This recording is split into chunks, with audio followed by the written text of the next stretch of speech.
आज आपण तेनालीरामची प्रामाणिक ही गोष्ट ऐकणार आहोत.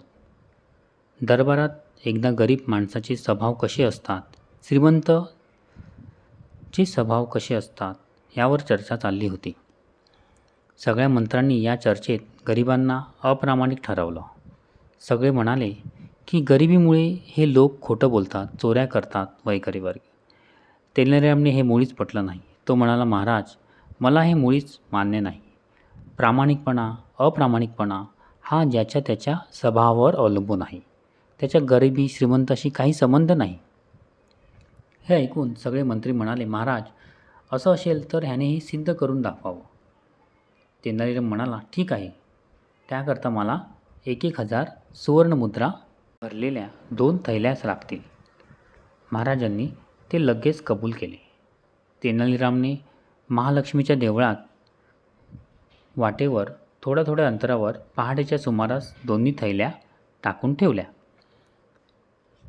त्याला माहीत होते की तिथे रोज सकाळी एक श्रीमंत व्यापारी देवीच्या दर्शनाला यायचं आणि एक गरीब कामगारी कामाच्या शोधात तिथून जायचा.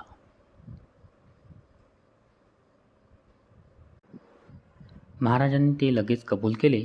तेनालीरामने महालक्ष्मीच्या देवळाच्या वाटेत थोड्या अंतरावर पहाटेच्या सुमारास 2 थैल्या टाकून ठेवल्या.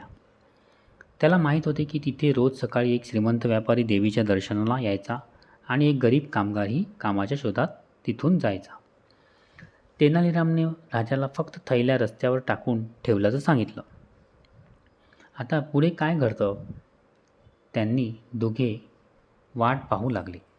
सकाळी श्रीमंत व्यापारी देवीच्या दर्शनाला निघाला. वाटेत त्याला एक थैली मिळाली. त्याला वाटलं, वा, देवीच्या कृपाच दिसते, असं मनाशी म्हणत त्याने आनंदी पैसे ठेवून घेतले. थोड्या वेळाने गरीब कामगार माणूस नेहमीप्रमाणे काम शोधायला निघाला. त्याला दुसरी थैली मिळाली. एवढे पैसे बघून तो चकित झाला. त्याने इकडे तिकडे पाहिलं. त्याला वाटलं थैलीचा मालक जवळपास असेल, पण कोणीच दिसेना. त्याला काळजी वाटायला लागली. त्याने ती थैली सरळ राजाच्या खजिन्यात जमा केली. रीतसर पावतीसुद्धा घेतली. 2 दिवस वाट पाहूनही एकच थैली परत आलेली बघून तेनालीरामने गरीब कामगार आणि श्रीमंत व्यापारी दोघांनाही दरबारात हजर राहायला सांगितलं. राजाने गरीब कामगाराला विचारलं, काय रे बाबा, तू इतका गरीब आहेस तरी तू पैशाची थैली राजाच्या खजिन्यात का जमा केलीस, ठेवून का घेतली नाहीस?